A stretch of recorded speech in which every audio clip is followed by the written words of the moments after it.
یکی از موفق‌ترین استارتاپ ها در جهان. اوبر، شرکت که تاکسی رانی و صنعت حمل و نقل را دگرگون کرده است.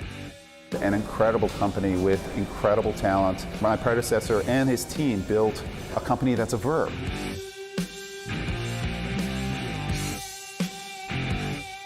از جابجایی مسافران گرفته تا سفارش اینترنتی غذا.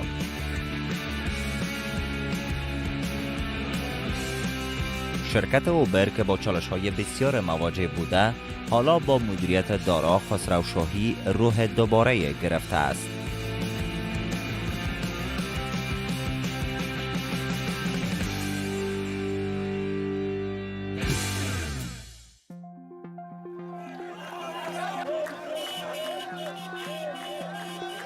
مصر،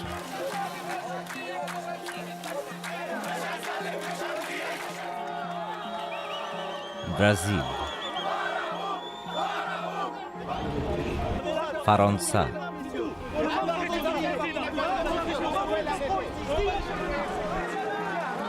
ایتالیا، هند و این فهرست همچنان ادامه دارد. در جای اعتراض تاکسیرانان، در جای دیگر خشم عمومی از آزار جنسی زنان توسط راننده. Negative headline after negative headline after negative headline. همه مرتبط با شرکت اوبر. از یک طرف شرکت آلفابت از اوبر به خاطر دزدیدن اطلاعات محرمانه شکایت کرد و از طرف دیگر یک خودروی خودران این شرکت با یک دوچرخه سوار تصادف کرد.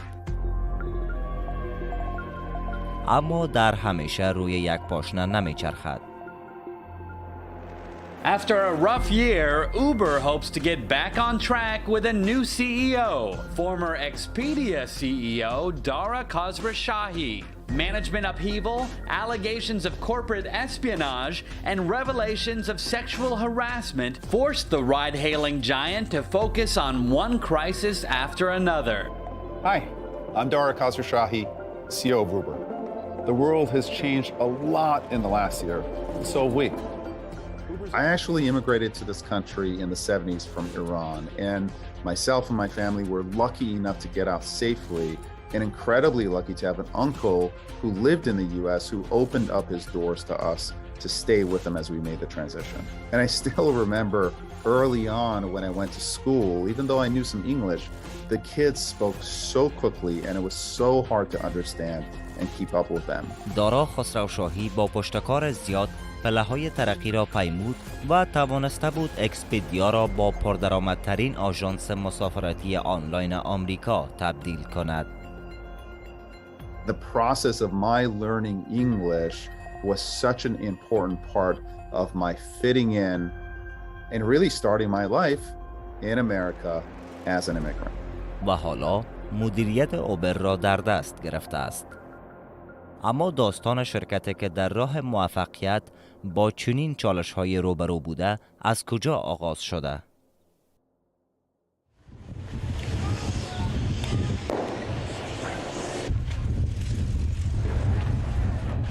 سال 2009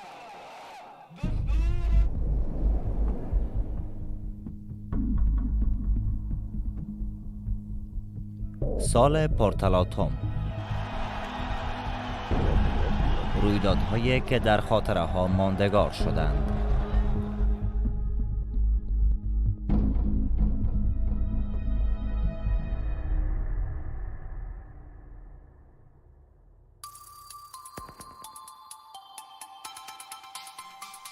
در سان فرانسیسکو، قطب تکنولوژی آمریکا، همه چیز آرام بود.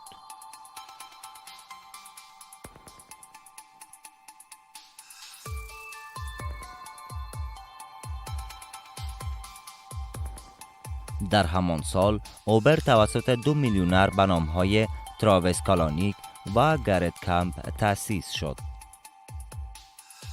2009 was pretty much prototyping it. Travis started part-time, and then Travis took over. I kind of handed the keys to him in 2010. So I was very involved the first couple of years, and the last few years I've been more of an advisor and on the board. So yeah, I kind of he took the lead in 2010. I had no idea that this was something that would happen. We started out Uber. It was for me and my co-founder and our 100 friends, and we put it up in the App Store, the iPhone App Store, and it's sort of just taken off ever since. And ایده اوبر بکر بود و مورد استقبال کاربران قرار گرفت. در سالهای نخست اوبر به سرعت در حال پیشرفت بود. تراویس و گرت توانسته بودند سفارش تاکسی را در مدت زمان کوتاه بر روی موبایل های هوشمند بیاورند و آنلاین کنند. We're a little under 4 years old now, and we're in 100 cities. Millions of customers using it all the time. It's pretty exciting. اپ اوبر قادر بود تا با استفاده از GPS، اپلیکیشن موقعیت‌یاب جهانی، مکان دقیق تاکسی ها را به مسافران و بالعکس نشان دهد. With Uber in 2009, it was a combination of App Store, GPS, battery life on a phone, all these different things that sort of enabled it to go together. And like even a year or two before, it wouldn't have been possible. ایده و الگوی کسب و کار اوبر آنقدر سودآور بود که به فکر ارائه خدمات حمل و نقل مسافران با چرخبال افتاد. پروژه‌ای که دوام نیاورد. اما موفقیت‌های شرکت اوبر باعث شد که شرکت‌های مشابه آن در گوشه و کنار جهان شروع به کار کنند.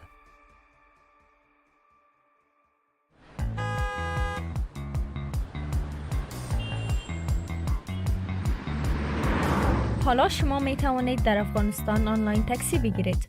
برنامه اوبر را در این یک اپلیکیشن مشابه اوبر است که در افغانستان فعالیت می‌کرد. بعد از تاییدی درخواست شما قبول می شود و موتر برای برداشتن شما می آید. ولی خدمات ما در اینجا خلاصه نمی شود. بر علاوه شما می توانید که موقعیت اپلیکیشن موفق به نام اوبر که روند تاکسی گرفتن در سطح شهرهای افغانستان را کاملا متحول کرد. گذاری می شود تا هیچ فرد سوم و حتی ما بدون اجازه شما نتوانیم به موقعیتتان دسترسی پیدا کنیم. من تاکسی آنلاین اوبر انتخاب می کنم. چون راحت است. ارزان است. گرچه پس از قدرت گرفتن طالبان در افغانستان به نظر می آید فعالیت این اپلیکیشن فعلا متوقف شده. اما اوبر که خود الهام بخش دیگر شرکت ها بود، در سال 2017 با مشکلات زیاد مواجه شده بود. از سوی اعتراض رانندگان اوبر که هیچ کدام به گونه رسمی کارمند این شرکت نبودند و از سوی دیگر ممنوعیت فعالیت اوبر در هند به دلیل تجاوز جنسی یک راننده آن و همین گونه هک شدن اطلاعات 57 میلیون کاربر اوبر غوغای به راه انداخت. This is bad news for Uber, and it comes on the tail of even more bad news for the company. In fact, the company's already been criticized for its reckless handling of customer data. And the fact that they refuse to tell people that tens of thousands of driver's licenses, that all this personal data was floating around outside of its control, only reinforces the impression that people have that this is a company that doesn't care about what happens to its users' data. Morning, Travis. The lawyers are blaming you for this. سرانجام تراویس کالانیک تحت فشار 5 سرمایه گذار عمده این شرکت استعفا کرد و جای خود را به دارا خسروشاهی داد.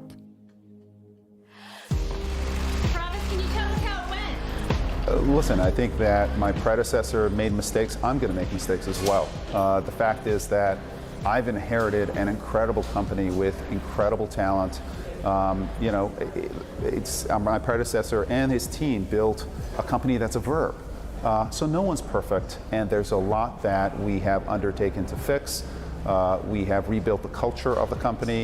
We have reprioritized safety as a number one priority for the company. I'm sure I'm going to make mistakes along the way. دارا خسروشاهی توانست درآمد شرکت اوبر را از $7.5 میلیون در سال 2017 به 13 میلیارد دلار در سال 2019 برساند. The company at this point is incredibly well capitalized to keep investing, and the markets that we're going after, the transportation of people, food, freight, these markets represent $16 trillion markets that we're going after. All right, and if you look at even Uber, the ride-share business itself, when you look at our audience of the countries in which we operate, typically we are addressing no more than 2% of the population of these countries. So we think it's time to lean forward. The business itself can be quite profitable. We're confident of that. But the next 2, 3, 4 years are going to be about growth, and then we'll flip it over as the market demands. اواخر سال 2021 بود. طالب‌ها در افغانستان به قدرت رسیده بودند. هزاران افغان از ترس جانشان به دیگر کشورها پناه آوردند. و اما دارا خسروشاهی که خودش طعم سختی‌های مهاجرت را کشیده بود، اعلام کرد که شرکت اوبر در کنار ارائه کمک‌های مالی به افغان‌ها، زبان‌های دری و پشتو را هم در اپلیکیشن رانندگان اوبر اضافه می‌کند تا فرصت شغلی جدید را در اختیار پناهجویان افغان بگذارد.